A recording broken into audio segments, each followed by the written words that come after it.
Delegation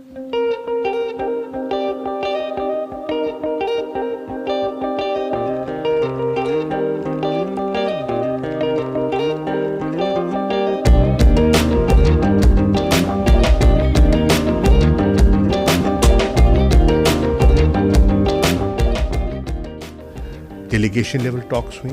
delegation level talks के बाद हमारी एक स्मॉल ग्रुप मीटिंग हुई जिसमें वज़ीर आज़म थे, हमारे आर्मी चीफ थे, मैं था.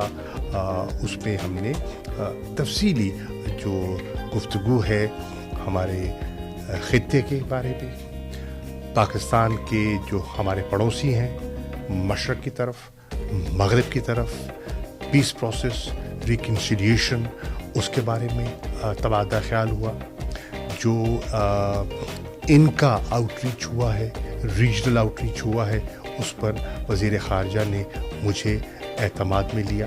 पाकिस्तान और सऊदी अरब के दरमियान 5 मुआहदे साइन हुए हैं, जो कि जिसमें सबसे अहम चीज़ मैं समझता हूँ वो सुप्रीम कोऑर्डिनेशन काउंसिल है जो पाकिस्तान और सऊदी अरब के दरमियान कायम हुई है. पर यह तय हुआ है कि हमने अपना रिजॉल्व, अपना इरादा दोहराया है कि हमने आगे बढ़ना है सब फील्ड्स में, बिलखुसूस एनर्जी कोलैबोरेशन, इकोनॉमिक रिलेशंस, हमारी जो है इन्वेस्टमेंट्स और जॉब अपॉर्चुनिटीज़.